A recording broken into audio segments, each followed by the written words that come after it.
Informed Strategy. My name is Neeraj Gupta. I'm here with the expert speakers for this session. Anand, can you listen to me? Yes, sir. Is my voice reaching? Yes, it is.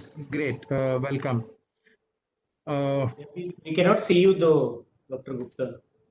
Yes. I have switched off. I have to switch off my video. Raju, can you? I can't figure it out from the photographs.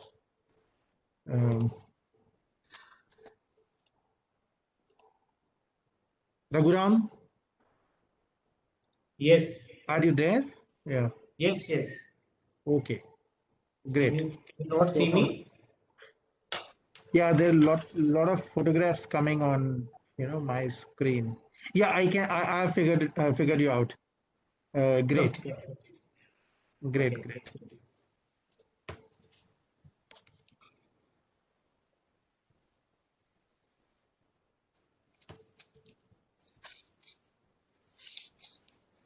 I hope you can see me now. Yes. Yeah. Yeah, great. Dr. Tara, can we begin? Yes, sir. We can start, sir. Great. So a very warm welcome to all of you for joining back in today's program, which is a panel discussion from 4 to 5:30, and we will be discussing the perspectives of the expert speakers. We are organizing this program in collaboration with ISB, a prominent academic institution in the country and a thought leader, and as well as a trainer to, the C-suite leaders, CXO level officers. We have with us Professor Raghuram Bomaraju and Anand Vijaya Shankaran. I will be introducing them with you, and we'll be taking up some questions. The discussion will go on for about an hour, which is to be followed by a question and answers round. You can place your questions in the chat box, as well as you may like to, ask it straight to the specific speakers. Our speakers for the day have both industry as well as academic experience, and I'm sure and looking forward for a more insightful discussion. At the outset, I would like to introduce you with the experts today. Professor Raghuram Bomaraju is an assistant professor of marketing at Indian School of Business. Prior to joining ISP, he has worked as assistant professor in Iowa State University of Science and Technology. He has been engaged on his research relating to top management teams, board of directors, and CXO level officers.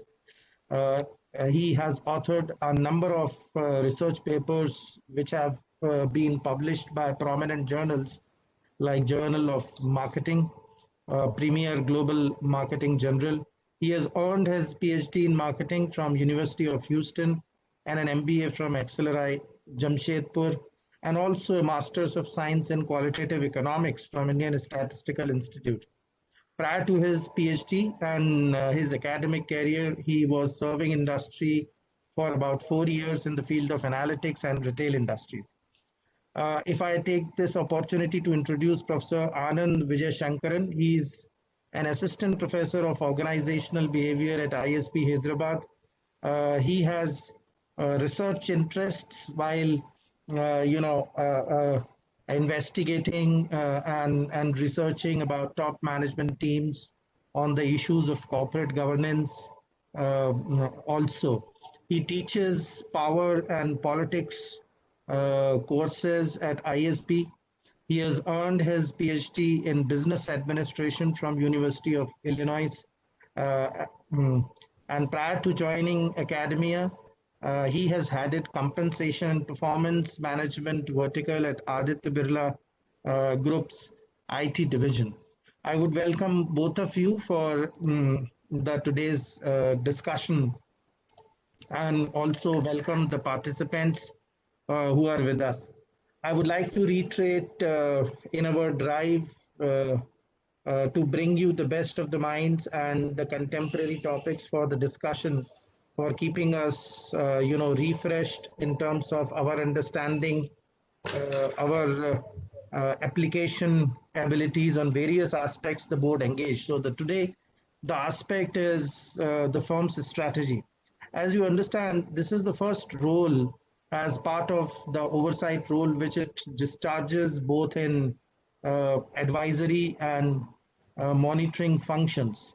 Strategy is a word which has a long-term impact, and as we say that the corporate governance requires the engagement of the board with a long-termism approach rather than a short-termism approach. Considering this in mind, creating a balance between the short-term gains and eyeing for and visioning the long-term, competitive advantage, which over a period of time the organization can build up, a strategy gains its own spotlight. There are many strategical issues which are dealt with, with a variance word over. And as per my understanding, you may correct it, while looking at the research studies as to how really the boards and the board members engage across different jurisdictions, it has been observed that engaging more on strategic issues in terms of fixing priorities, setting up of the goals and objectives, looking for the resources and identifying the renewable sources and novel sources as far as funding of strategic actions are concerned has always been a central discussion point. But as my experience goes across different jurisdictions, the engagements of the boards towards strategic matters have observed quite a variance. If we look at Indian research reports where the researchers have engaged with while studying the behaviors of the board, still there is a long way where Indian boards need to go. And as per my understanding, the engagement on strategic matters is not more than 25 to 30% largely. Of course, it's a generalized version.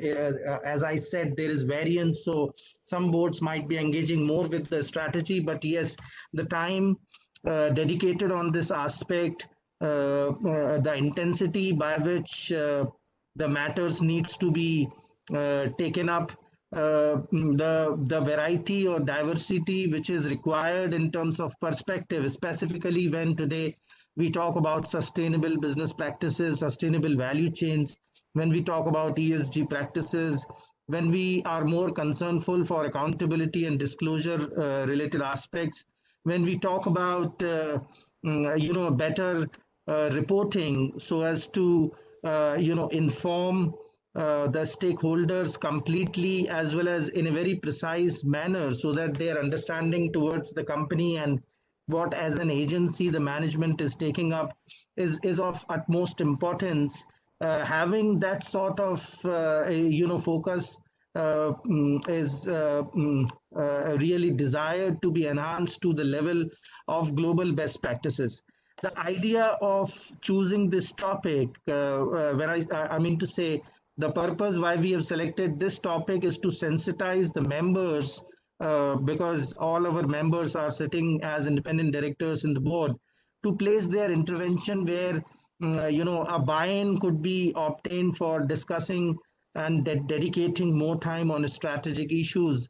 Of course, while doing justice to the routine matters and other administrative aspects related to their oversight role.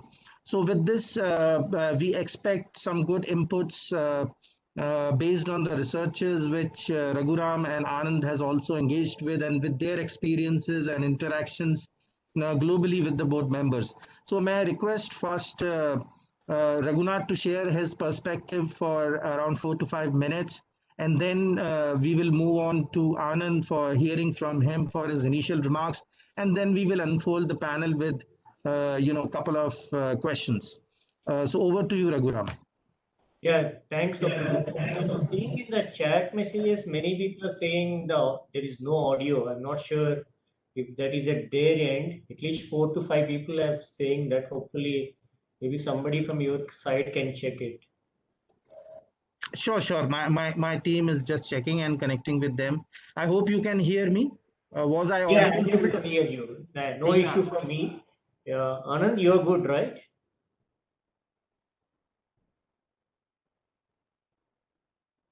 Yeah, sure. Thank you.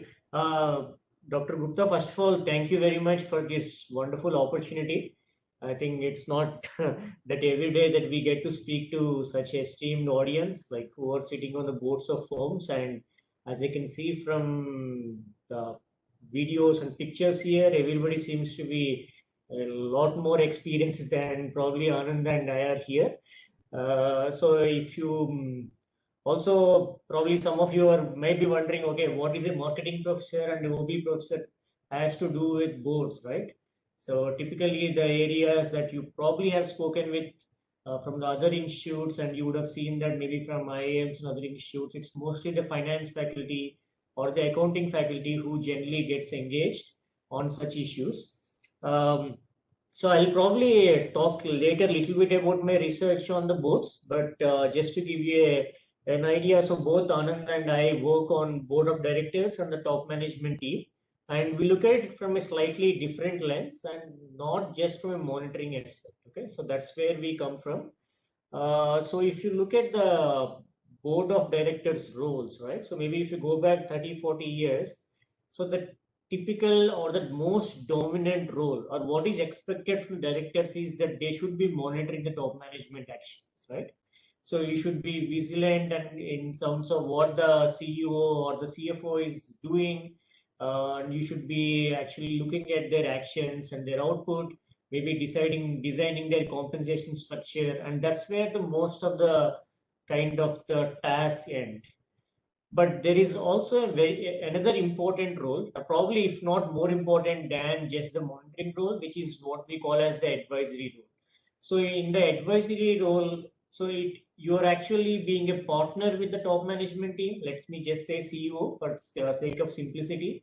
So you should be partnering with the CEO and actively be involved, right, in making some of the crucial firm decisions. I'm not saying on a day-to-day basis, but anything major, like for example, the firm wants to acquire a startup or maybe want to merge with somebody else, then I think it's very important for directors to be actively involved and brainstorm or maybe even question the assumption that the top management team is making, right? So, uh, so I'll give you like a couple of research insights here, and then I'll pass it on to Anand. So there is a lot of push to have more and more independent directors, right? Not just in India. So across the globe, there is a push to have probably except the CEO, most boards or regulators want to see that most boards have only CEO as the inside director, and they want to replace everybody else with an independent director. And this is common across the board, across the countries. And one reason being many of these financial scandals that have happened, like either in India or abroad, like starting from Enron, and in India also we have no less. So we have Satyam, and recently also we have a couple of banks which have kind of failed, right? So whenever this big fraud or scandals happen, there is a push or there is an expectation that directors actually can prevent this. Okay, so that is a one big question mark, right? So uh, can boards or can directors figure out if there is a scam or a fraud is happening, right? And if you look at the research, so if I just collate some data and look at the percentage of independent directors in a firm, right, versus the, let's say, the probability of a fraud happening or a scandal happening, there is absolutely no correlation. Okay, so this is not just me saying. There's a lot of research which shows that percentage of independent directors or the board independence doesn't seem to be highly correlated with the firm performance. Okay, so that's a very surprising fact, because given that all the regulators are pushing and saying, okay, we should have more independence, and if independence is not correlated with the firm performance, so then what is this independence actually doing, right? So that is something I would like to talk more about that. So I leave with that question in your mind, and I'll pass it on to on.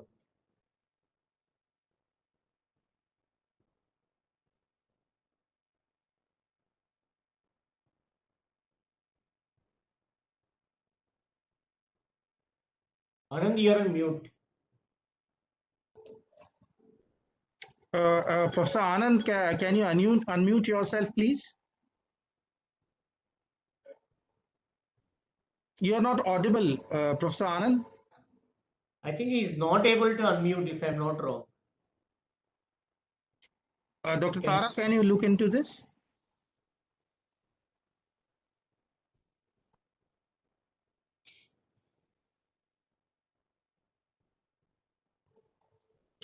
Anand, you are not audible. So Anand, can you just type what's the issue in the chat? I think he is unable to unmute. My team is checking. Manoj, can you check, please?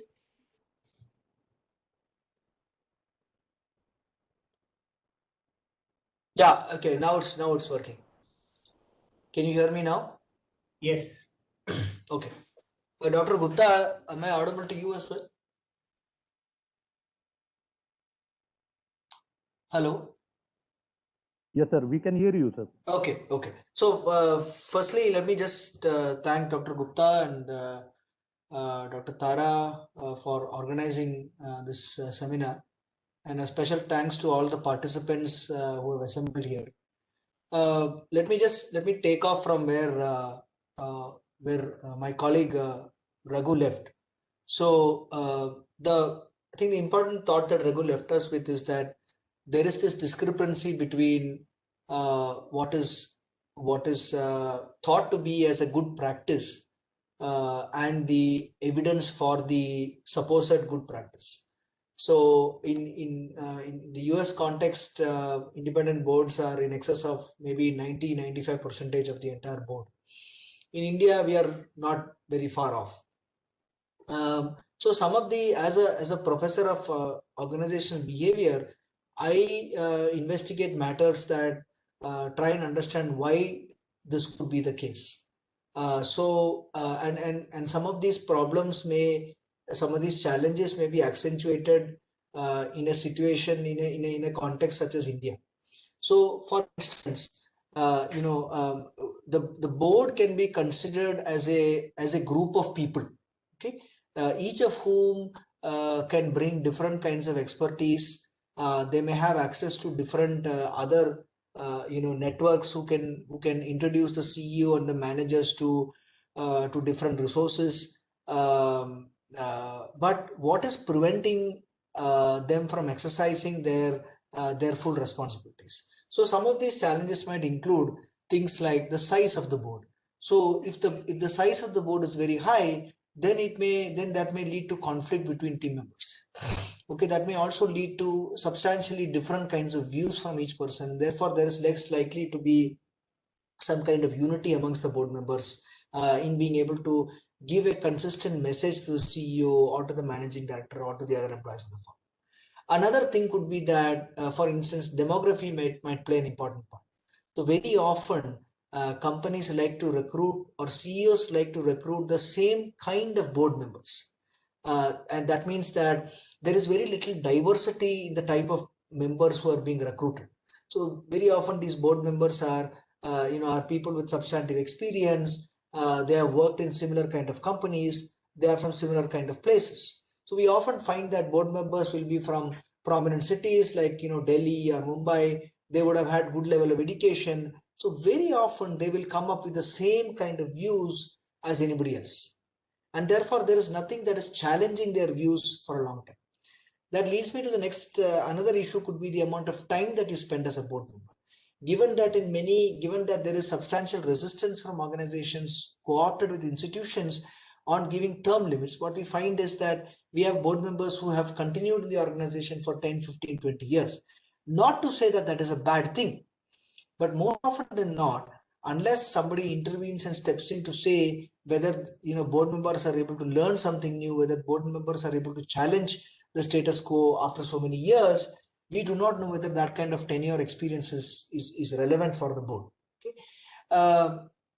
Another thing could be that what are the kind of board processes that are being followed. So even if there are independent board members, in this day and age, there is no requirement that a person has to participate in a board meeting. Yes, participation doesn't mean just coming into the board meeting and clicking, telling the company secretary that I have participated in the board meeting.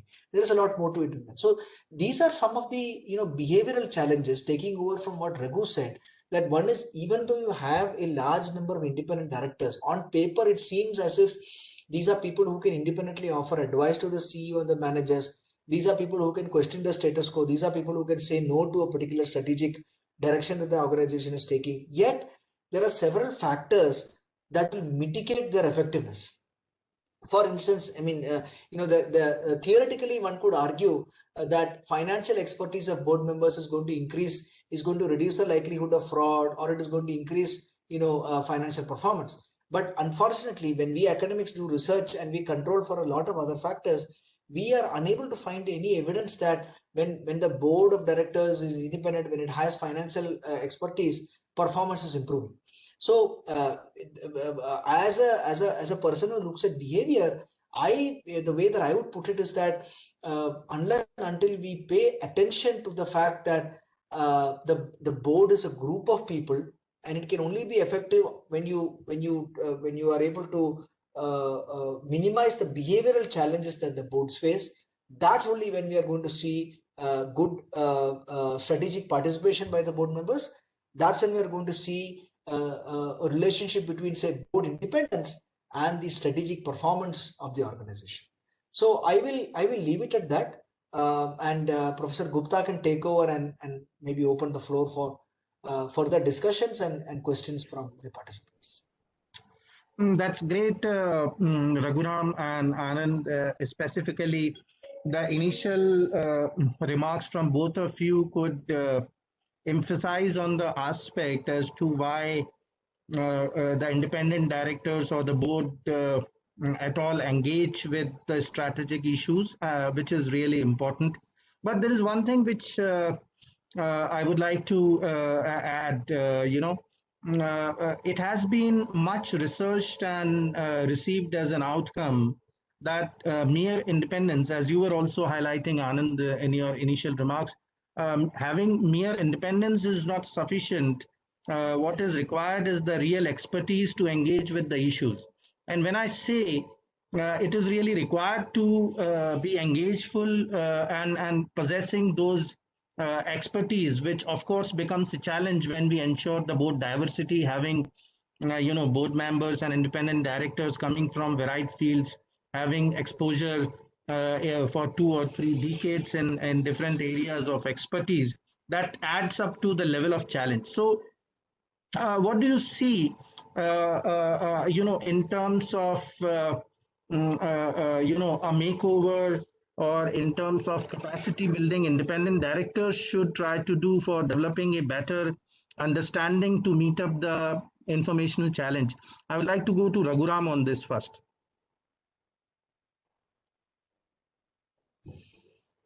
No, thank you, Dr. Gupta. I think that's a great question. So, so I previously concluded saying that the independent directors, right? So we don't see much correlation between board independence and the firm performance, right? But it is not to say that we should not have independence, right?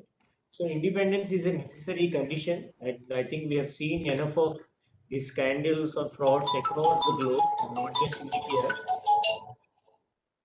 I think by now there is no going back. I think we should definitely have independence, but that itself is not a necessary condition, right? Sorry, that itself is not a sufficient condition. It's a necessary thing. So you should definitely have more independent directors and board independence, but it's also important to have board members who are knowledgeable about the firm, right? So think about the trade-off between the directors who come from the inside of the firm, the so-called inside directors, and the independent directors, right? So the advantage of an independent director is that you have less conflict of interest, and as a result, probably are able to better basically monitor the top management team, better engage in board level decisions, and hopefully making decisions in the right interest of the shareholders and other stakeholders, right? But when it comes to the inside director, so what is their advantage? So that is generally not discussed a lot. Is there a downside to having only independent directors or not inside directors, right? So the major advantage of having an inside director, right, is the knowledge. So if you have like a CFO or CMO on the board, obviously they know the firm inside and out. So they know exactly what action the firm should be taking, and maybe sometimes it could be some self-interest related, but most of the times they have a very good understanding of the firm. But when you're bringing most of the independent directors onto the board, so the challenge that they face is what is called as the informational challenge or the information deficit, because it is not possible to bring in somebody from the same industry, right? So let's say ICICI Bank is trying to form their board of directors. So they cannot possibly bring a CEO or whatever from another bank. That's a clear conflict of interest, and they are a competitor to the ICICI Bank. So you cannot really bring anybody from the same industry and still the director be independent director. So the challenge that companies face is, okay, then they go out of the industry, right? So you're not recruiting these directors from the same industry, but bringing in somebody from the outside the industry. And once you have somebody from the outside the industry, it is not so easy to understand what the firm is doing or what this industry is about, and how does this firm create value, or what is the positioning of this firm in the within the industry, and how can I help the firm, right? Because as an independent director, that's not the only job, right? So because you might be having a CEO or a CFO position in your own organization. So given that it becomes extremely critical for an independent director to actually spend time as an individual or also as a group to collect relevant information, right, about the firm. Okay, what does this firm do? So why do customers buy from this firm and maybe not from the other firms? So what is their unique value proposition in some sense, right? I'm using some of the marketing terms, but I hope you get the idea. So what is this firm really doing, and what are their strengths and weaknesses? And I think once a director gets that basic understanding of what this firm is really about, or not just trusting what the CEO or the CFO presents in a board meeting, I think this information challenge can be overcome. Great. So, if I summarize, definitely there is always a information overload, and that is coming from diverse feed has a larger challenge. I think the key to the biggest solution we can have is to answer what had an inquiry into what, how, and why. Like what sort of a strategy does the firm engage with or had been engaging with? Why it is engaging with that strategy on multiple aspects. It be the dynamics of the business or the business model. It be understanding the customers and their requirements. It be understanding the geopolitical issues impacting the firm. It could be the socio-economic ecosystem of the nation within which it could be competition. It could be financial aspects, and then answering how a shift is much needed to align it and to stay contemporary. There is another aspect which I see to it, which I could make out from your deliberation. There is a lot of cognitive or behavioral, aspect which is involved in terms of generating interest towards these issues and then engaging with them to develop some excellence so that the outputs and the outcomes are much better. So can I go to Anand on to ask for his perspectives about those behavioral aspects and how can they really be fine-tuned? Yeah, sure. So, as I'll just try and explicate what we are thinking of when we mean by the word independence. Okay. Now, most of us will go by the very formal definition of independence. That means that the independent director was not a former employee of the organization. He was not a former CEO, chairman, and most likely he or she, was not a friend of anybody on the board. And now that is, unless we expand the meaning of the word independence, we are going to continue to see a lot of these behavioral challenges, firstly. So to me, independence is also about kind of social independence. That means that it's not enough if you take somebody who has no contact with the firm. Independence is truly meaningful only when you get somebody who may be, for instance, who may be from a minority. Okay, as we all know, let's take the case of a female representation on the board. It is substantively low in India and even in the US and most other developed and developing countries. So unless we are able to think of independence not in terms of what we see on the surface, but what is also below the surface, we will continue to be seeing these problems. Now, what are these problems? For instance, if you grew up in Bombay, you went to some famous college in Bombay, you worked in some company for 40 years, and I also have the same background, we are most likely to have the same values. We are most likely to think about the same things in the same manner.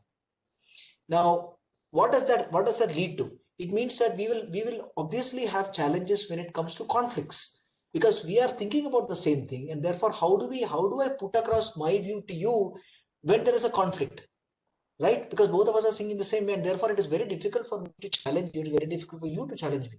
What happens in the end because of that is that either we are thinking on the same page, or I might start assuming things. One assumption could be that you, as an independent board member, you don't care about the company as much as I care about the company, and the reason I'm assuming these things is because you and I are thinking the same thoughts. Okay, so in technical terms, this is something called pluralistic ignorance. Another thing could be that all of us are thinking in the same manner, and therefore we don't really challenge each other. We don't challenge the CEO. And that's an example where there is no conflict in the board. Another thing could be that when I also look at independence, a lot of us are independent directors in multiple companies. Okay, when we are independent directors in multiple companies, where do we find the time to do our research? We are so busy. So that just accentuates the information challenge that my colleague Raghu just mentioned. How you are unable to, as it is the way that we live our lives, there is substantive information overload. We are getting information about the company from maybe managers in the organization. The CEO and the company secretary is giving us information. Employees may be giving you information. You're also learning about the company from the media. So there is substantive amount of information that you're getting, and I think it is the onus is on the onus, and I don't think institutions like SEBI will be able to mandate. I don't think it's right of them to say you should be a board member only in X number of listed companies. I don't think, as far as my knowledge is concerned, I don't think there is a rule like that. So, and I don't think there should be a rule like that. It is up to us as independent directors as to what is the amount of, what is the information overload that we are able to independently handle, because it can, as I said before, it can accentuate all these problems. You are unable to tell your feelings to the subsequent board members. You are unable to have conflicts, healthy conflicts in the workplace. And to make matters worse, as a board member, you are also likely to select somebody who looks like you, who thinks like you, who's from the same network. And therefore, how can you have disagreement? And without disagreement, without healthy disagreement, it is very difficult to challenge the CEO. It is very difficult to challenge the strategy of the organization, let alone participating in strategic input decision making. So I would like to for all of us to be sensitive to these kind of issues and just be a little open about who we select as our colleagues on the board. And I think that is very crucial for us to, in order to move ahead, because whether we like it or not, the evidence is very strong for diversity. The evidence is very strong for social independence. And you might have different kinds of religious views. You might be supporting different kinds of parties at the center or at the state. But unless and until we allow room for some kind of diversity, strategic decision making at the board level, it's not going to be very useful unless we make sure that our colleagues are also people with different kinds of thoughts. So I would like to leave it at that for now. Great, Anand. So, a good message for being selective, for being critical, and for being conscious, both what I could understand in terms of having peers and engagement with peers, and also on various aspects of mm, the strategy, including the nature of stakeholders, because probably that can really create a well-rounded focus on various aspects and a larger contribution to strategy.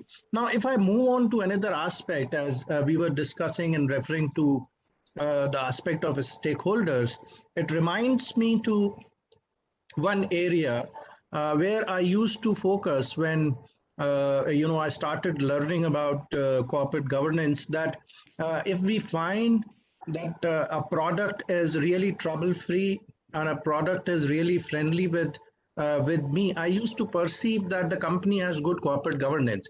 So what I'm trying to indicate is customer as a point of centricity in terms, and a good amount of reflection in terms of good corporate governance.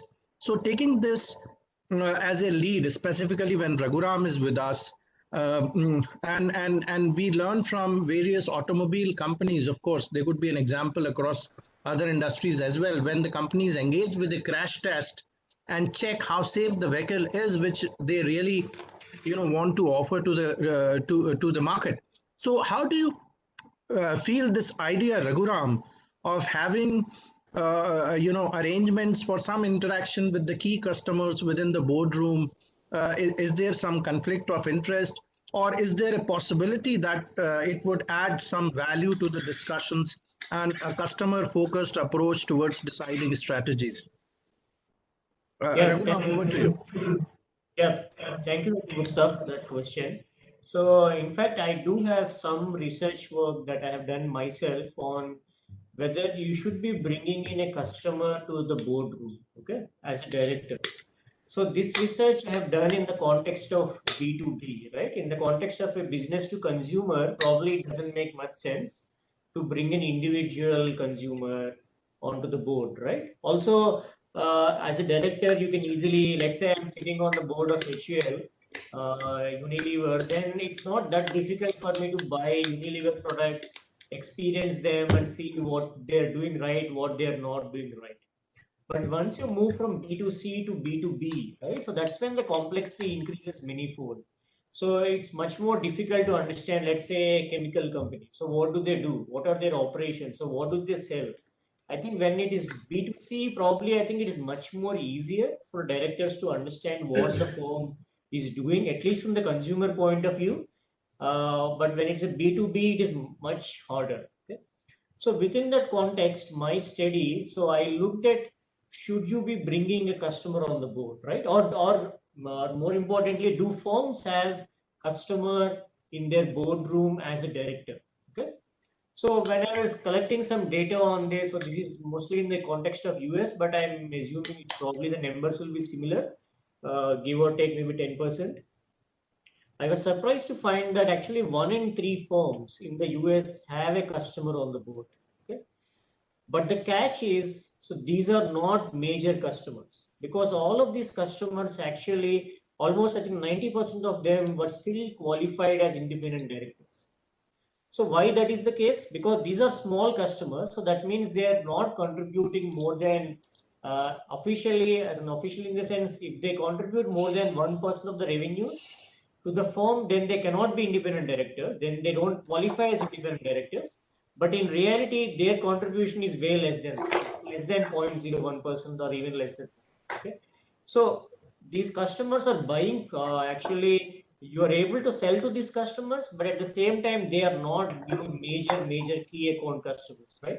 So it's not like the Procter & Gamble is sitting on the board of Walmart. So where, or the other way around. So when you have these small customers, but still could be influential in their own way, right? So it could be a key customer, but not necessarily in terms of revenues that they're giving to you.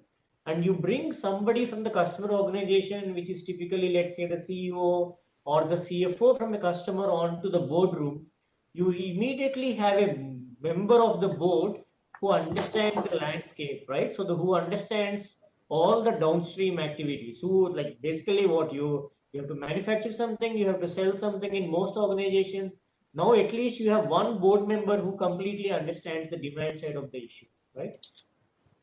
So that was our hypothesis. So basically that if you have a customer on the board, probably it will lead to better performance outcomes. And so we collected some information around 300 firms across 10 years, right? It's not just a one-shot study. So we have a, what is called as the panel data across these firms. And what we find is that when the firms that have a customer on the board, in fact, have a higher performance outcomes, right? So, but that's not the only way you can bring information. Of course, if you have a somebody with a marketing experience, so I'm talking more from the marketing angle. So even that seems to have a positive impact on the firm performance. So the key message from my research is it is important. So independence is crucial, but that alone by itself is not sufficient. So it is very important to have directors who are knowledgeable about the firm, and one source could be customer, or you can bring in a supplier, but make sure that they are actually they are still qualified to be an independent director in your respective countries. Thank you. I'll pass it on Dr. Gupta with that.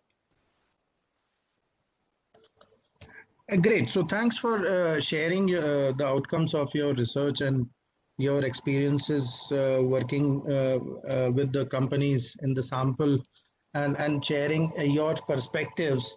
Definitely having a marketing perspective and customer-centric perspective is important as part of the strategy. But if you look at like a strategy being, there could be right from short-term to long-term strategies. And if we look at the regulatory framework, as I was checking concerns of some of the participants in terms of the duration. So it allows for two terms of maximum 5 years each. What I mean to say is an engagement of independent directors to steer the strategy for a specific duration, and having having it understood and demystified in the law by way of allowing two terms of 5 years each. So does the duration of independent directorship in the board, and this question is specifically for Anand, does the duration of independent directorship in the board has something to do with the strategy? How good is it to have the independent directors for a certain duration and then passing the baton on to the next person who is joining in case the present one leaves? And how does it really impact the firm? So if you have any research perspectives on this, that will be interesting to know. Yeah, sure. I would just like to maybe 2 points. One is answering this specific question about tenure of the independent directors. Now, I am strongly of the opinion that term limits are good, because one is, like I said, one doesn't realize that one doesn't learn sometimes. And the surest way of that is by staying in the same position for a long time. And I mean, in my own research, I mean, I've looked at, for instance, CEO characteristics on innovation, and I find that the longer that you spend time in the company, the less likely that you are to innovate. Okay. Now, I think the same thing can be transferred to board members also. The longer that you spend time in the board, unless there is substantive effort that is being made by the independent directors to learn something new all the time, to approach a problem differently, innovation is less likely. You are less likely to contribute towards innovation or innovative ideas.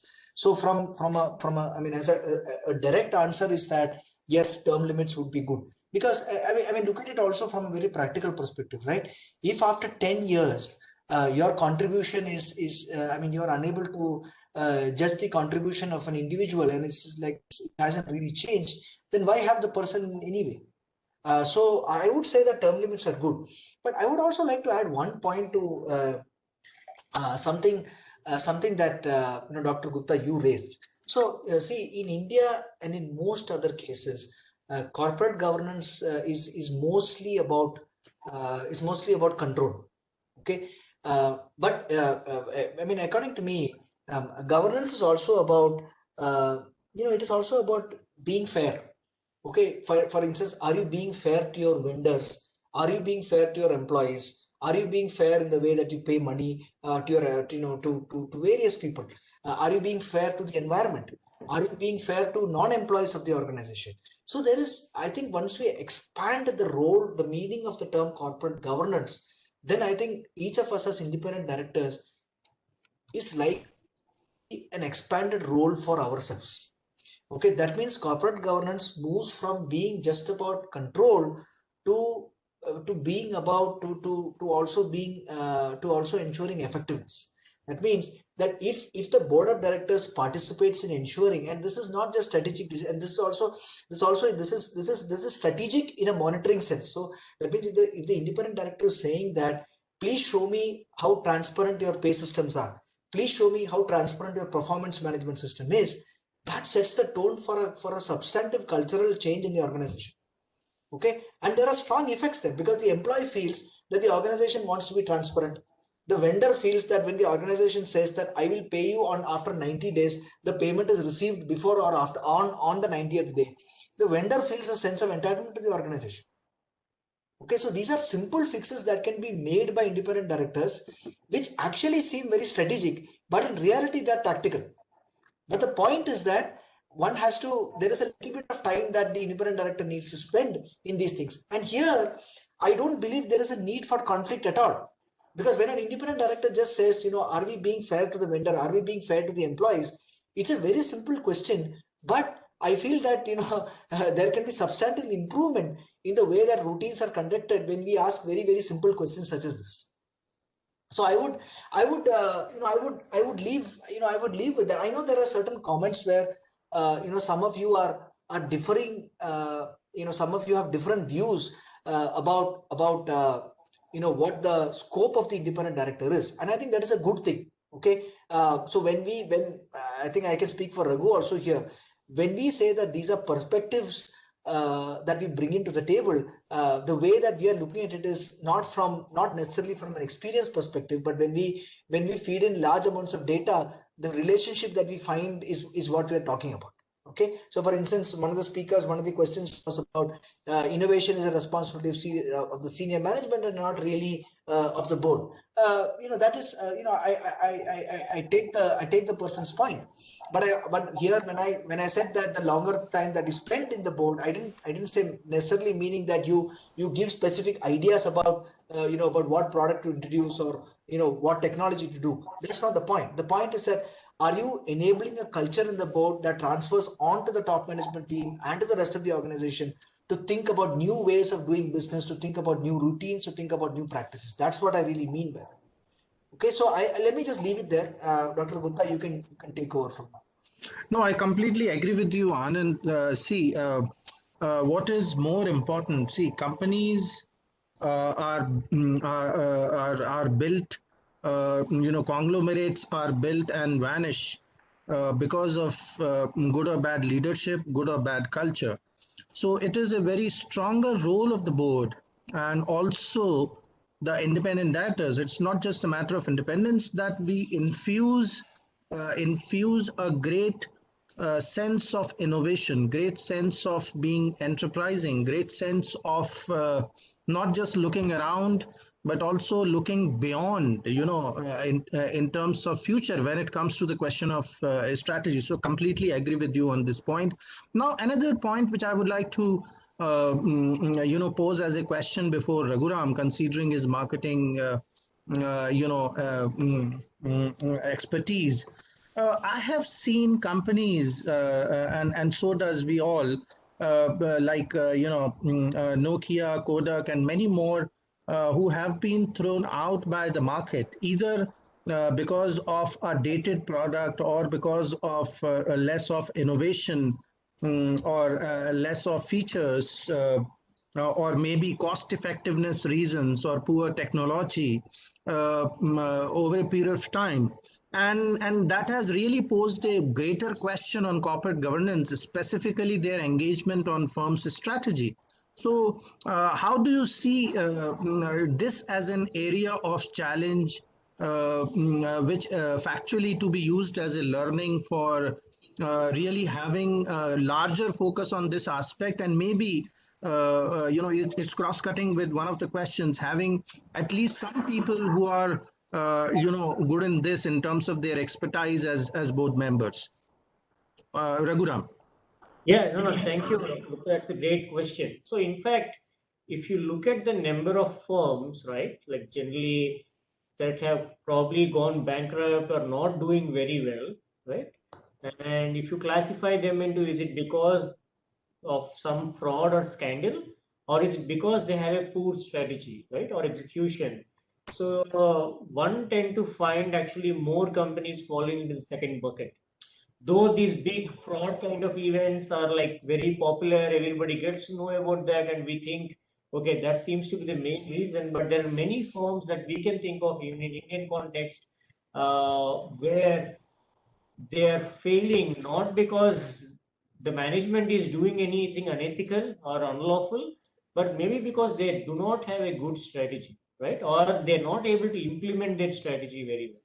So you're absolutely right when you're saying the example of Nokia, right? There is no fraud or any scandal there. It's just that they weren't able to anticipate the changing needs of the consumers. They have severely underestimated the role that an iPhone can play, and probably one of the mistakes that they have done is they have chosen not to be a major player in the US, and being operating in a technology industry. I think that's not a very wise decision, right? Because that's where US and UK, whether we like it or not, that's where most of the tech innovations happen at least. And if you're selling a technology product and if you choose not to operate in those countries, so that may not actually result in good outcomes. Okay?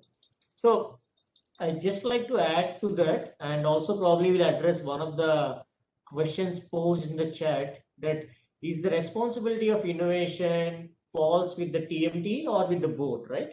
So going back to my study on the customer on the board, right? So one thing is we find that the performance outcomes are good for the firm, but we also try to see what is the mechanism by which it happens, right? So we wanted to understand what else this customer on the board is able to influence within the organization. So what we find is the firms that have a customer on the board, their R&D spending, like controlling for all other factors, right? So how much profitability they have, like how much revenues they have. So once we control for all of those factors, still we find that firms that have a customer on the board are spending more on the R&D. Okay, so they're able to spend more on the research and development. I think which is what the point Anand also made. So it's not that a customer is going to come, or an independent director is going to come and tell you, okay, this is the idea that you have for the firm, but maybe taking the right steps. So either it could be in terms of, okay, do we have the right systems and processes? Are we spending enough on R&D? Otherwise, we might be doomed soon, right? So these are the major things that a director can influence. Yeah. Thank you. Over to you, Dr. Gupta. Great, Raghuram. Interesting perspectives from your side. And definitely, I also believe that having a good firm strategy require a very balanced, view, not just focusing on finance, because as you have rightly mentioned, the larger failures of corporate governance or corporate failures have taken place because of a poor firm rather than handling just the finances or engaging in some fraudulent acts. Now, moving towards the last part of the discussion, I'm not, I'm finding some temptation to ask from Anand, like if you can summarize towards some key behavioral aspects our independent directors need to focus so that they can be more focused on strategy, helping the company in building competitive advantage in the longer run for whatever duration they are associated with the companies. I think that would be a great learning for the evening. Yeah, so let me start off with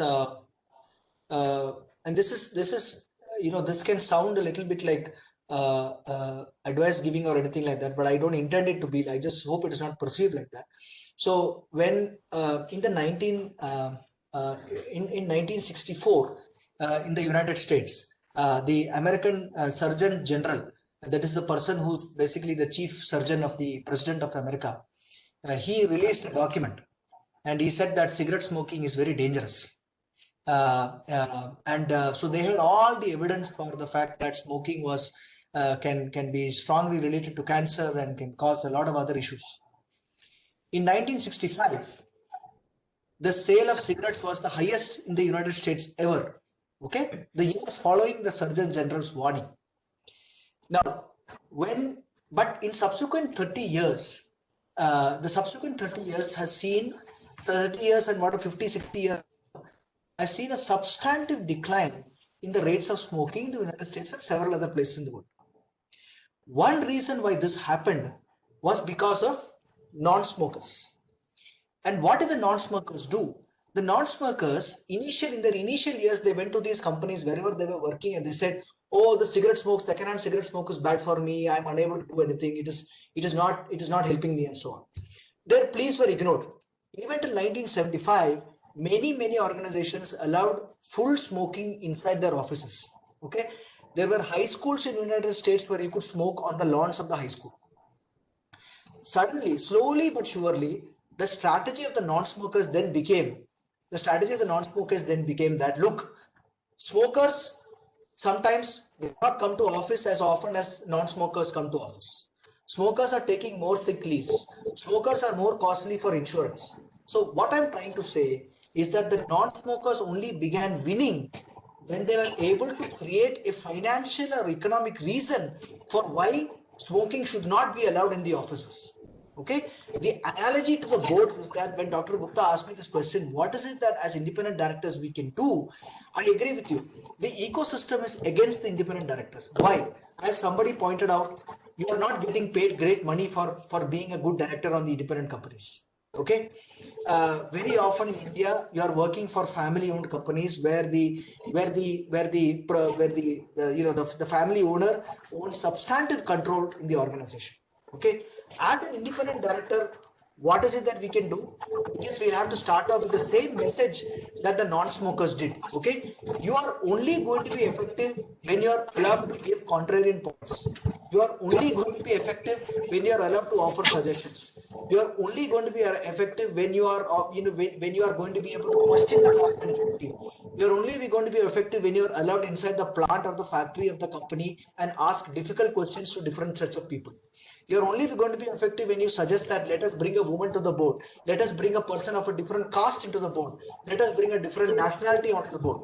So unless we set these terms for ourselves as independent directors, change is going to be slow.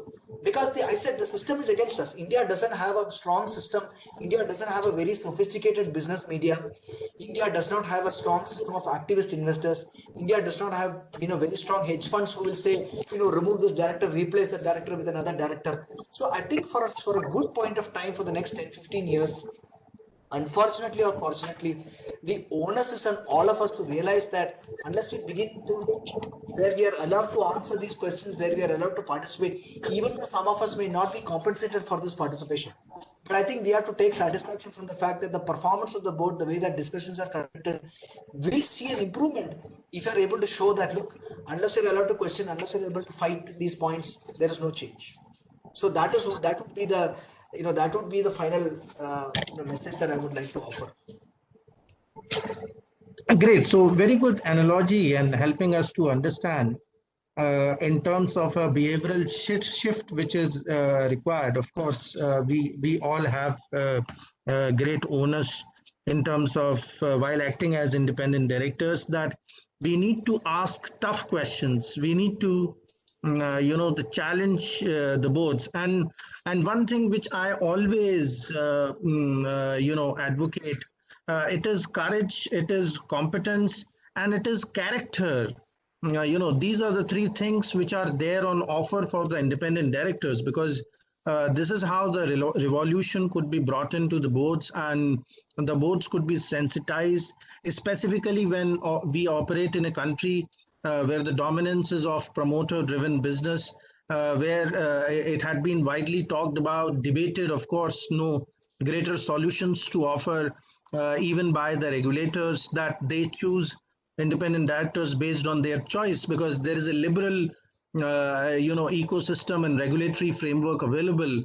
Of course, we are trying to place efforts with the help of this data bank, and I keep on discussing this with whosoever connect with me, that we are trying to move on to the next level by bringing more companies on board, and by offering persuasion to them to at least take a chance in looking at our profiles, because the country is flooded with experienced professionals and we have their profiles. So why don't they interact with them and seek an opportunity where they can engage them for steering companies to the next level? Yes, we are operating in a lot of challenges, but the one thing which I could take as a stronger point from Anand's deliberation, that there is a strong commitment which is required from the side of independent directors, if not rebellious, then at least a great critique of the actions being considered, actions being approved, and asking tough questions so that the more right actions could be taken as a part of firm's strategy. So I think, friends, this is all in terms of the discussion on this topic, and we have heard Anand as well as Raghuram. Now I would like to open the floor for the participants to ask questions. Can we have questions one by one?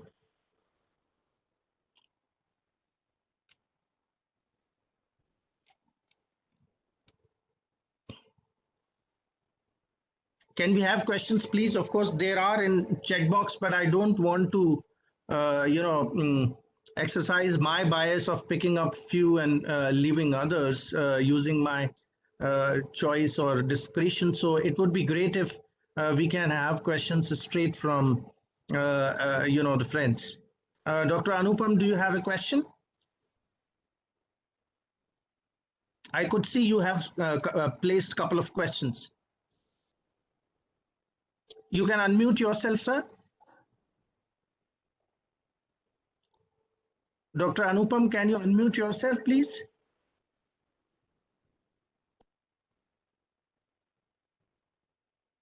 No, I think that unmute option is not available. I think somebody else has to do it from the back end. So firstly, compliments to both of you for excellent. I think you raised a lot of questions about the kind of people who should be, and how would you prevent a board from becoming an echo chamber, and also how do you get strategy to be discussed in a board meeting when mostly boards are driven by the Companies Act to really focus on statutory requirements, and there is no real incentive on independent directors to go out of the way to question the strategy. In fact, usually it can be a punishment for independent directors to challenge the status quo, and they are the ones who are in a minority. So do you think the Companies Act is actually defective in not enabling the independent directors with power, and it is biased towards dependent directors who do not have similar penalties as independent directors in dealing with these issues? So perhaps both of you can throw some light on this. Anand, you can go first. Yeah, so thank you, Dr. Sarah, for this excellent question. I think that when the Companies Act is, as an institution, it is very common for institutions to replicate what other institutions at similar places are doing. So you will find that the Companies Act is largely based on the Anglo-Saxon system of corporate governance. There are other systems of corporate governance such as Japan, or for instance Germany, where there is a healthy participation of workers, laborers, and other kinds of people on the company's board. Now, with respect to your question about strategic, sort of, if you try to participate in strategy, you are getting punished. I think you are. I cannot disagree with you, because then the question then becomes, why are you, your time away from monitoring, your time away from legislation is lost. But I would like to just reverse this question and just expand on that point that I made before. So this strategy is not just about, I don't see this as just about where you're saying, let's go acquire a company, let's go get this new technology, let's get into a new product market and so on. It's not just that, right?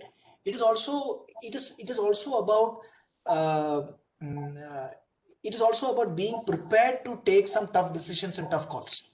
So like I said, if your focus as per the Companies Act is about monitoring and is about legislation, if you as an independent director, or if we as a group of independent directors are able to show that increasing fairness in the way that pay is given, increasing fairness in the way that we deal with labor, increasing fairness in the way that we deal with employees, if that is resulting in better solutions from the organization, then I think of that as being as strategic as putting an idea into the company as to which other organization are you going to acquire. I mean, there can be a tremendous benefits when asking a simple question as, is our value chain environmentally sustainable? Is our value chain being good to the employees? Is our value chain being good to the workers down the value chain? So let us assume that you're a company that manufactures leather. Obviously, you're going to use a lot of chemicals. Obviously, you're going to depend on, say, in the downstream, you're going to depend on animal products. So let us ask, if you ask the simple question as whether there is humane treatment of animals, whether there is ethical treatment of animals, whether there is ethical treatment of the workers, that sets a tone in the culture of the organization. And that's what, as per the Companies Act, you might be mandated to do that, because you want to reduce your chemical pollution, you want to increase environmental sustainability so that you're in line with the rules and the regulations of the Companies Act. So I'm saying that even that can be viewed as strategic.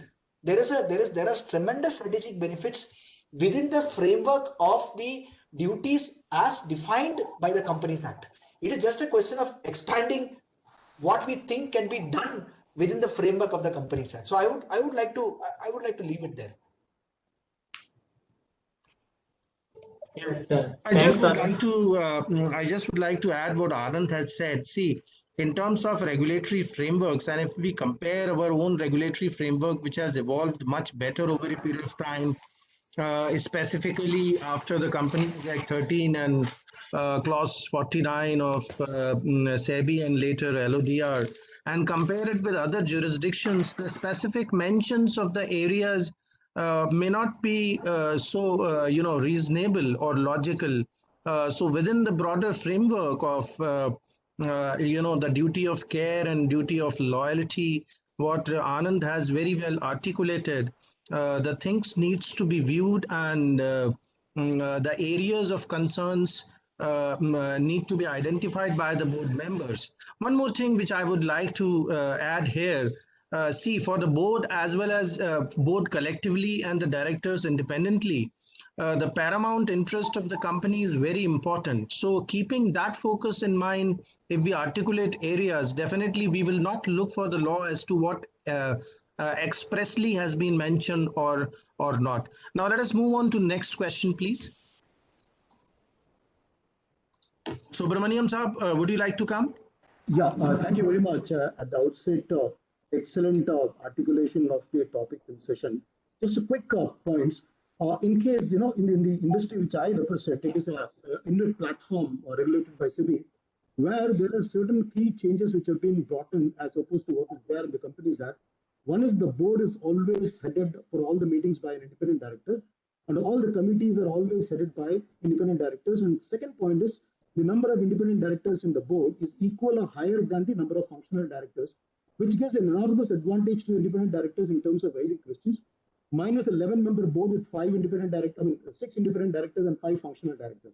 So I can say with certainty that whatever questions have been raised, to a large extent the independence is guaranteed. That's one. The second point is the independent directors by themselves also meet very clearly twice in a year, independent, which is given in the act, and they meet and then they come out with a clear agenda as to what they are met for and what are the issues which are there. And those issues are raised to the board as also the functional directors and the management. So that also helps, in terms of the independence of the independent directors because they meet independently. And that also addresses to some extent the conflict issue which Anand you had brought out, that they are in a position to meet within the confined group and they're able to sort of deliberate, discuss, and resolve the so-called conflict. So that has been one good thing which we did find, that the meeting with independent directors addresses that issue. Lastly, Mr. Raghuram, you had mentioned that getting a person on board in terms of the conflict, let's say ICICI Bank, you cannot get a banker. Like for instance, if ICICI Bank decides to bring in an ex-Axis Bank as the banker, then naturally, to the extent the requirement of the banker's experience, which is coming to the board to challenge the management, will always be there, because that's where the independence and also the required knowledge and credentials will be there. These are all some of the points I thought I'll just make to sort of drive what are the issues faced today and how the overall corporate governance framework can be improved. Thank you. Thank you so much, Subramanian Saab. Shehzad Saab, may you come in, please? You're on mute, sir. Shehzad Hussain Saab, can you unmute yourself, please?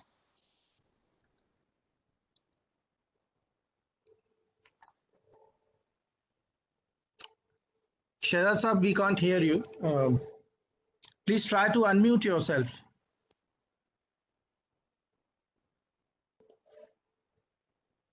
I think someone has to unmute him. Yeah, someone has to unmute him.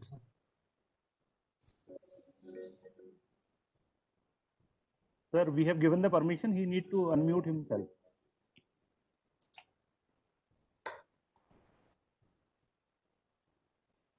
It says it is locked.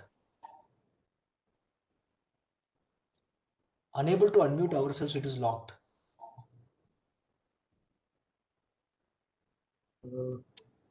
Shehzad Saab, can you unmute yourself, or let me move on to Hari Narayan, sir? Yeah, good evening. Wonderful talk. Probably I would have loved it to be extended by another 1 hour at least. That's such a wonderful insights into that one. Probably I missed that one. Yeah, but I got 3 small issues, etc. One issue I was raising in the previous session. One is we are seeing that generally top management, the CEO and others, they're generally basically inimical to a proper functioning independent director, because we know why. But why can't organization like ISB organize design some specific program to unshackle the top management of the CEOs, especially designed for them, and they should see the light in having a very good independent directors who can express the positive side of that one. They could gain really. If you have a wonderful independent director, probably the organizations are going to benefit. Well, ISB can think of designing a special program for the top management of the companies. They appreciate the value of independent directors and they encourage them. The second one is about, I find that many times we never hear an independent director therefore raising questions about the credibility of independent directors for various reasons, whether something can be done to improve their credibility. The third one is especially once you're talking about organizational strategy from a marketing perspective, I was thinking that independent directors are best suited as best marketers, both internally as well as externally, because they have no inhibitions. They are quite independent. Probably their role as a marketer for internally propagating the initiatives as well as communicating the external stakeholders, that they may be treated as the best marketers. Thank you. Can I ask the question? Anand or Raghuram, Yes, Dr. anything you would like to say in response to what Hari Narayan Saab has asked? Yeah, no, thank you. I think that's a thank you for suggesting that probably ISB could organize a program. So we are in touch with Dr. Gupta, and probably with Sure. ISB and IACA together, we might be kind of developing a program And I think your idea is really novel, that why don't we develop a program for the TMT to sensitize kind of what they should look for in a board and how they should be dealing with independent directors. I think that's definitely a novel idea, and we will definitely pursue that. Thank you, sir. That's great. Friends, I'm crashing, with your permission, I'm crashing the line.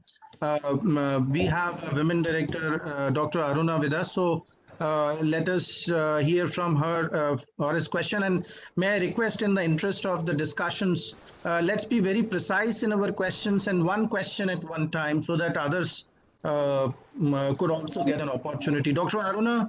Yeah, thank you so much for both the speakers, for a wonderful session. I have one question. See, in most of the process industries and all that, don't you think it's necessary to have one independent director with a technical background on the board? They understand the process better, and because instead of just people with commercial experience or marketing and finance experience. Either of you, and I'm happy if either of you can answer. Yeah, Anand, I can take that question. So I think that's an excellent point. So so when I gave the example of customer on the board, that's the most generic, right? So almost everybody is selling something to their customers. So that is one experience that probably you can easily get. Also, I think as CEOs or the TMT or actually the current board, when you're deciding who should be the next board member, because somebody might be leaving, maybe the tenure is over, I think it is very important to understand what skills that we don't have currently on the board. So as you rightly pointed out, probably the technology skill is really important for that firm. And if there is nobody who understands the technology, it is important to add. Right? So I'll just give you another example so that I'm not only preaching about customers or the marketing here. So another research which looked at should you have an investment banker on the board? Okay, so somebody with a huge investment banking experience, and the firms that have an investment banker on the board, in fact, they seem to be doing much better with respect to the mergers and acquisitions, right? We have one single member who understands this M&A field really well, so they're able to get a much better premium. So when you're acquiring a firm, you're getting a much better deal. You're also able to select your target companies much more wisely, right? So I'm not, so your point is perfectly valid. So depending on what phase you are in, you might be requiring these different skill sets, right? Yeah. So maybe if I can just conclude, so far the focus has been how do we get some finance or accounting folks, right, into the board so that they can take care of the compliance issues. I think that is not sufficient, and actually, if you ask me, in my opinion, it is very difficult for a board member to detect fraud, right? So because as an independent director, probably you're meeting like 6 times or maybe like 12 times in a year, and you take the information given by the CEO to be factual. You trust the CEO, at least the information given to you, right? So I think it's very difficult for independent directors to actually detect fraud. And in my opinion, probably it's much more wiser to spend time on strategy, understand what the firm is doing, and maybe involved in more of such kind of activities. Just if you allow, Raghuram, just one line from my side in response to Dr. Aruna's question. See, within the framework, if you look at both SEBI regulations and the Companies Act, there is a concept called board diversity, which often is understood in a wrong way, having just gender diversity. It's a question of having a real diverse background of people and giving a chance to the companies from the regulators to understand what exactly diversity mean to them, having a technocrat on board, having a sports person on board, suppose the company is Reebok or Nike or Decathlon. So that needs to be taken care of. Now, in extension to this, I would also like to mention, in the interest of the group, if you look at the SEBI LODR regulations and the most recent 2-3 amendments, you will find they have placed opportunity to the companies to prepare a skill matrix and to assess as to what all skills are available within the board, so that they get an opportunity to find out as to what kind of company they are and what kind of skills are missing in the board, so that they can rightly address to this issue by bringing that person with that sort of expertise in the board. So thank you, Aruna. Now we have Veena Jain. Veena, can Yeah. very Thank you short, very much. very crisp, and one Very, question, very please. short. Yeah. Thank you, Professor Gupta and others. It was a wonderful session. But to carry forward what Dr. Aruna said just now, I have been just seeing the constitution of various boards informally. I came across one point, as he also mentioned and you also mentioned, that generally they are technocrats and financial experts who are on the board. But having a person who is expert in communication, who can really communicate, meet the communication needs, to carry the communication properly to the customers and among the board members, one should think on those lines also. As you rightly mentioned, there is a need for diversity. But right now, my personal opinion is that there is not too much of diversity on the boards. So if this idea can be floated, I really do not know how can you carry it forward. Or somebody, like, they have to understand that there is a need to have people with different background who can really do justice to the work and who can really do a wonderful job for the company. Thank you. Thank you very much. I completely agree. Anand, if you allow, I take this up. See, it is very simple. But into my mind, you may correct me if I am wrong. I completely agree with your observations that diversity has not that been ensured as it ought to be. But when it comes to the question of having a communication professional or per se or any other professional, it is the question as to what type of business a company engage in. So if I look at a media company, if I look at a company having communication as a primary spotlight in terms of its business and business model, definitely if you look at those companies, you must be finding communication professionals on board participating as members. Whereas for other companies where communication is important but doesn't align primarily with their core business they engage with, definitely it's a matter of choice and they should place that sort of importance. I completely appreciate your views, and with your permission, I'm moving on to Mr. Srinivasan Lakshmi Saab for his question. May you come in, sir, please? Thank you. Thank you, Professor Anand and Raghuram, for this thought-provoking, very interesting session. I just one question. Yes, sir. Very sharp and short question, sir, please. Yes, right. From a strategic perspective, we think it's a best practice that the entire management is aligned with the vision, mission, and goals of the organization. And would this apply to the independent directors? And if they have to align with the everything, how will they play their effective role of being a devil's advocate?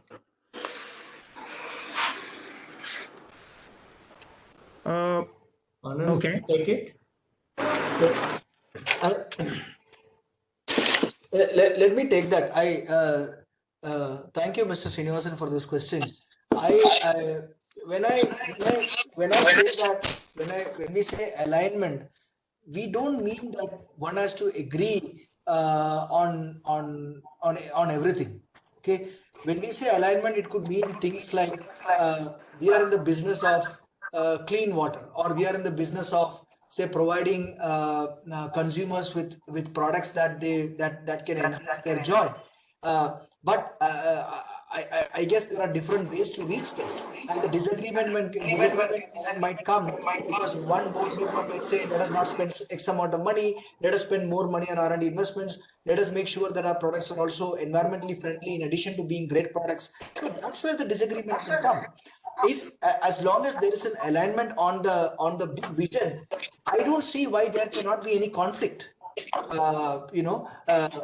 the conflict, as long as the conflict is about how we do it and not about us as people, that means as long as it does not lead to conflict in saying that you are a stupid person or you're not a clever person, and as long as if you're saying things like your idea, here are the reasons why your idea is not good, here are the reasons why there is a better idea, and I think that kind of conflict is perfectly acceptable, even if all the directors are aligned with the vision of the organization. I don't see that as preventing any kind of healthy conflict. You can have all directors aligned with one big mission of the organization while having a healthy level of conflict between each other. So I don't see that as I see both as possible. Great. So may I now request Balu, who is waiting since long, to come, please, with a very sharp and straight question. Balu, can you hear me? Mr. Balu Narayan? Please unmute yourself, sir. Sir, please unmute yourself.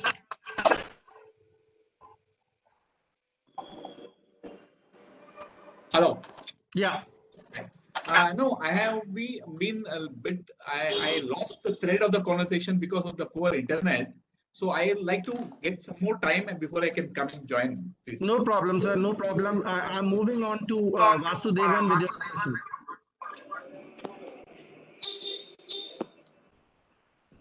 Vasudevan, please unmute yourself. Mr. Vasudevan? Am I audible now? Yeah. Yeah, good evening. Thank you for the session, which was very thought-provoking, brilliant, and quite useful for us, actually. I have a question. I know ISCA data bank is a very most useful treasure, but need to know how many companies are aware of the data bank and how many companies are using it, especially the non-listed companies. For listed companies, may be mandatory. Non-listed companies, I'd like to know answers for this. Okay. So let me take this question. There are around 6,000 listed companies, out of which 4,000 companies are operating and functional. There are another 20,000 odd companies which are supposed to appoint independent directors.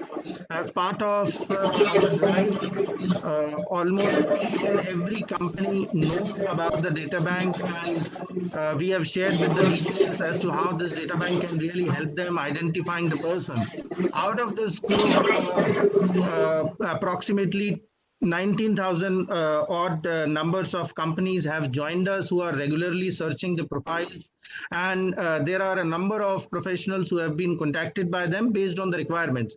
At the same time, I would like to mention for your information, having 1900 odd companies on board, we can't expect them to have an independent director position available for appointment. So as and when the requirement comes, they keep approaching people based on the 30 filter criterias. We work like, the Amazon site works, where you can place your choices in terms of experience, expertise, qualification, exposures, past appointments, directorship experiences, KMP experiences, age, location, and so on and so forth, where companies have been given complete liberty to choose out of what is available in the platter. So, and definitely what I expect in the times to come in next 6 months, these numbers are going to be double, because having the entire, performing the role as a regulator who is receiving compliance from all these companies is one aspect, but persuading them to join a drive which can change the face, the way independent directors are appointed and independent directors can contribute, is another aspect. So this is more of a facilitation role. One needs to you view this and appreciate, and gradually over a period of time, with the support of you all, we would definitely be making a significant change on the face of corporate governance on the country, specifically in the area of independent director. So thank you so much for this question. I have one last question which I'm picking up from Mr. Shehzad Hussain, who is waiting since long. Mr. Shehzad, can you please come up with a very brief and short question before we close? Please unmute yourself, sir. Mr. Manoj, can you help him unmuting? Sir, can you unmute yourself, please? He's unmute. The control is right there at the bottom.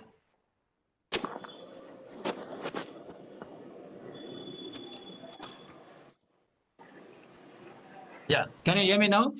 Yes. Can you hear me, please? Yes. Yeah. Thank you so much for the good discussions.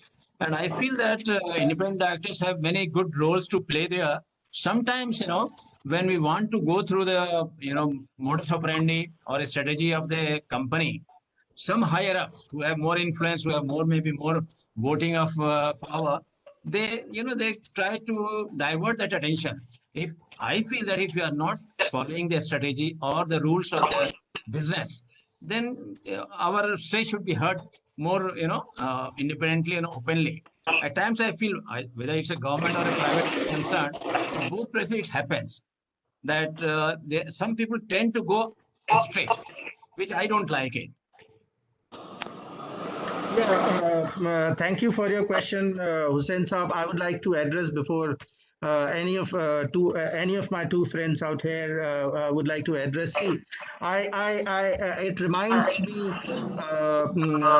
the day in day out when I drive my car on the road, there is lot which distracts me from left, from right, from back, from the front, and diverts my attention. Still, I remain focused. So it's the question of retaining the level of our focus and taking the opportunities of being heard, taking the opportunities of asking question, because nobody can stop us from asking question. Of course, they can stop from responding. And the same goes with the question which I could see in the chat box that, the huge agenda is served, but the critical information is not provided by the C-suite level people who responds to the board and provide that sort of MIS. So that reminds me of a case that water everywhere, drinking water nowhere. So thing is, we need to ask for the drinking water. We need to ask something which we can drink, we can consume, which we can use in our logic, analogy, and can contribute and discharge the role in a perfect manner.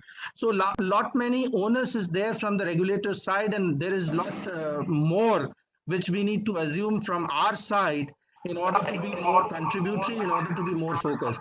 If there is anything which Raghu or Anand may like to add, it's most welcome. You can go ahead. Well, this question of how much power a board of director, an independent director has, I think it's something that will require a large amount of time.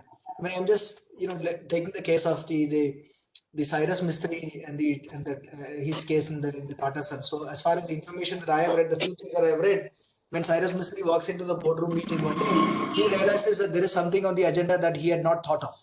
The item on the agenda was the dismissal of the CEO. Okay, so so I think that's it's a question for a larger time of discussion. We have to answer questions such as how much formal power are you giving to the independent directors? Are independent directors able to manipulate the board? Are independent directors able to manipulate the CEO in both good and bad ways? For instance, you can also manipulate the CEO to become more sustainable, right? And I see that as a good thing. But how do we do it? What are the ways in which you can do it? So I think it's very hard to give a perfect answer as to how do you ensure that your power is maintained, or how do you ensure that your somebody doesn't coerce you to do something. But I would like to say that there are, I think, there are ways in which independent directors can prevent themselves from being squashed or from being quietened in the boardroom. I think there are ways to do it. Yeah, thanks, Anand. I'll just add one or two sentences there, and then I think probably I'll stop. I think as an individual, right, as one independent director, you may not feel that powerful in the boardroom, right? But think about as a collective. As a collective, I think it is required that majority or independent directors, isn't it? So I think as a collective, independent directors maybe not powerful yet, but I think slowly the change will come in. I think and also it comes with the right expertise, right? So if you don't understand what the firm does, right, then the CEO is not going to value your opinion, or CEO can easily manipulate you. So I think the first onus is on the independent director to actually understand what does the firm do, what are the strengths of the firm, what are the weaknesses. So what do they do on a day-to-day basis, right? So once you have a much better understanding, I think as the saying goes, with knowledge, the power will naturally come to you. Once you are in a position to actually question the CEO, and CEO knows you are also knowledgeable about the firm and the industry, I think then the power will naturally come to the independent directors. Yeah, I'll close with that. Thank you. Great, Raghuram. So I would like to mention Mr. Preetham, Mr. Mandadi, and Harinarayan. I'm sorry, I'll not be able to take up your questions this time. If you have some specific focused questions, you can mark that to me over the mail, and I would definitely be connecting you with the speakers, experts of the session. So thank thank you all so much for a very engagement discussion and specifically the questions you have raised. I would like to thank my co-panelists, the experts of the session, Professor Anand and Professor Raghuram. I personally enjoyed the session and hopeful that each one of us have really find value of time we have spent over here. Just as a last point, I would like to reiterate it is important for us as independent directors to engage with firms' strategy to understand our roles and responsibilities, to correctly demystify the framework which has provided and asks for a larger role in terms of monitoring and advisory capacities. We are experienced people serving in the boards and should be capable of controlling our behaviors by keeping focused, and also the information asymmetry or information overload, whatever the case may be, to handle it, and substantially courageous to raise questions, discuss outside the board in separate meetings as the framework provides. Subramanian also highlighted this issue, but it is not just a question of discussing separately and then sitting mum in the board. We need to take it in a more courageous manner, challenge our peers with more constructive criticism and discussions. So with this, I'm closing the panel today, and thank you all for sparing the time, and thank you professors from ISB Hyderabad for sparing your time and sharing your research insights. And a final thank to ISB Hyderabad for being our partners. I look forward for more meaningful workshops, trainings, or activities in times to come. So have a great evening, stay safe, and keep smiling.